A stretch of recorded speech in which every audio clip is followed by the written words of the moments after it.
Are you tired of building product that people tolerate? People just get into your product and they feel like using it, they don't feel like using it. Then I think it's time for you to try something new. We're going to get into the MLP versus MVP debate. That means minimum lovable product versus minimum viable product debate.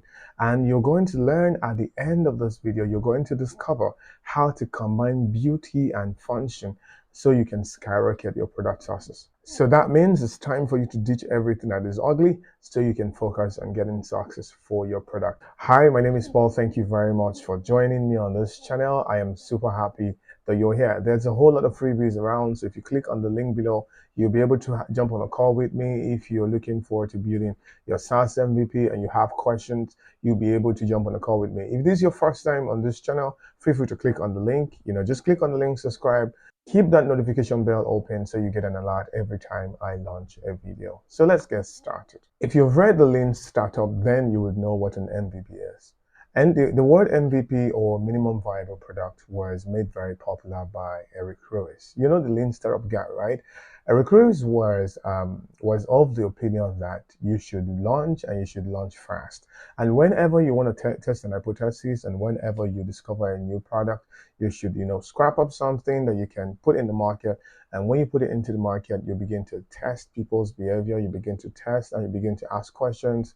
And once you ask questions, you begin to iterate. You begin to iterate. You begin to see if people love it. And so the goal for you is that you want to put something in the market. And then as you move forward, you can always pivot, right? That's the goal for you. But there's another term that is used also in the SaaS industry or in the indie hacker industry. It says minimum lovable product, right? So this particular product is that I'm going to build something minimum. It's also going to be a product that I will launch into the market, but it's going to be very lovable right from the start. Right, so you see the difference is the L and the V. One says I'm going to build something that's very lovable, and the other says I'm going to build something that is very, very viable. So there are two different things, right? One, I want one to be very lovable. The other, I want it to be very, very viable. Sure, you're getting the gist right now. In general, you will see that a minimum product, right? A minimum product, if we take away the L and we take away the V, a minimum product is a product with one core function, right? Targeted at one core audience, right? And it's easy for you to launch into the market. So don't forget, the basics here is that every time you want to build something that's a minimum product, you would have to target one core function, and then you have to target it at one core audience. Say, for example, you're building something that have to do with real estate. You would see that real estate is so big. It's such a very, very huge industry. And if you say you're building a real estate application, it's cool, but that's not going to be a minimum product, because for real estate, you would think of construction, you would think of letting, you would think of leasing, you would think of selling, you think of buying, you think of management, you think of insurance, you think of banking. It's a whole lot of products put together. But let's say you're building something for schools, right? You're building something for students, first year students. You're building a product that allows first year students to find apartments. So if you're trying to get into a new college, you just go there, you find an apartment for your first year, or you'll be able to find people that you pair with. So that's something that's minimum, right? It's minimum because you're targeting a particular person, which is first year students in university. And then also you are building a core function. What's the core function? You're helping first year students to find apartments. So you're building something that will allow first year students to find apartments. That's the only thing that you're doing. So you can see it's very minimal. It has one core function and it's targeted at one core person, right? But if you were going to build a minimum viable product, right, in that regard, it means you would just, whip up something, build it, put it in the market and see how the student react. Right, you see how the student react because you think like, okay, I'm not sure if I understand the student a lot. I'm not sure if I think I know what they're doing. So I'm just going to build something that and see their reaction, right?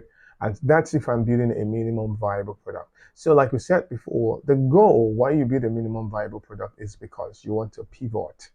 You want to understand an other audience, and as you understand them, they keep on giving you feedback. They give you feedback, and then you begin to see if the market is right for the tool or for the core feature that you just introduced. And if it's not right, then how do you move into something that is right? So that's for minimum viable product, right? So then there is the minimum lovable product. people are sick and tired of bad products.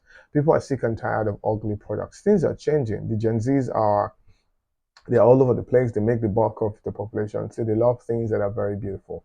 Except maybe you're building products for the elderly. So that's where you don't want to bother about, colors, branding, features. You don't want to bother about that because they don't really care. They just want to get things over with, right? They just want to get things. They want to log into a platform, do what it has to do, and go away. They don't want to see animations. They don't want to see things flying around the place, but they just want to do things, and that's all they want to do right there. So if you're building a minimum lovable product, this is the difference here. Here, you know the market, you understand the audience, you know that alternative products exist in the market. Right? So I'm talking about the minimum lovable product now. You know that alternative exists in the market. But you think that you said to yourself, and these alternatives are crap. They're not very beautiful. They don't have very good user experience.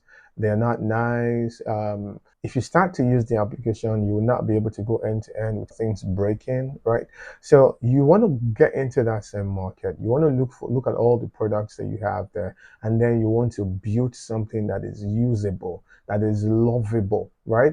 You want to build something that understand the target audience, the need of the target audience, but still you want to focus on the core feature. You see the difference? Minimum level product, I know the audience, their existing products. I'm not trying to solve a new problem, but I'm just trying to solve an old problem in a way that is lovable. So one thing that I've seen a lot of people do when they come to us and say, "Hey, Paul, I want to build an MVP." They come to us, they talk to us and say, "I want to build an MVP." I see a lot of them, they get started, they start with building an MVP and they say, "Okay, this is my core function. This is what I want to build." And as time progresses, right, they begin to add. They keep on incrementing without even launching this product into the market. Don't forget, if you're building an MVP, the goal is to launch one core feature and then you increment based on how that feature is performing. But see, here's the thing. If you decide to increment while you're building your MVP, this is what's going to happen. Number one, is going to lead to high development cost. Number two, your launch time will be, it will be really far because you will not be able to launch immediately. Number three, you will lose your zest. You will definitely grow weary. You will not be able to do the things you would say you do at the time you want to do it. And number four, it's going to make your product a lot more confusing for your initial users. So this is the thing. If you say you're going to build an AI tool to generate songs for hip hop musicians, then that's the only thing you want to do. You don't want to go back again and say, "Okay, I think hip hop musicians is not enough. Before I launch it into the market, I'm going to build a tool that generates hip hop songs, that generate R&B, that generate rap." So it's going to be confusing for your initial users. So you want to build something that your initial users love and something they can use. And so there's some of the core features that you don't want to add to your MLP or MVP, as the case may be, right? Some people don't want to add. First, you don't want to add complicated admin dashboard. You only add admin dashboard if you need it, and that's if you need to approve people in your application. People need to submit some details, and then you need to approve them. You don't want to add complicated push notifications. It's not necessary, right? You don't want to add complicated edits, right? Ability for users to edit everything on your platform. You don't want to add it. And thirdly, you don't want to add complicated customer services algorithm into the application. You can always put an email there and tell them, "Hey, send a mail to me. I'm gonna, reach out to you if you send a mail to me." Why? Because at this point, you want something that you can put into the market and get real-time feedback, or you want something that you put into the market and customers love. And here's the last thing I'll tell you, so you can make a good decision if you're going to build an MVP or you're going to build an MLP. So this is the thing. If you're building an MVP, like I said before, your goal is to pivot. So you are taking feedback as much as possible. But if you're building a minimum lovable product, you understand the journey, right? You understand the journey because you've seen other products in the market that have that existing journey, but you're trying to get something to the market that people love. So that means if you're building an MLP, you're going to be on your toes because you're just going to be adding, you're going to be adding, you're going to be adding, you're going to be adding, you're going to be adding more features as time progresses. But you're going to start with one feature, but you're going to be adding more features as time progresses. But nonetheless, It's very good that you make sure your product is very lovable. It's good that you make sure your product is very good. And it's good that you spot the difference on time if you're going to build an MLP or you're going to build an MVP before you get started. Else, you're going to be stuck in this raft. You just keep going in circles, and the product is supposed to take 4 weeks for you to launch. It might take you 1 year, 2 years, and that's if you even launch it at all. So thank you very much for watching. I hope you understand.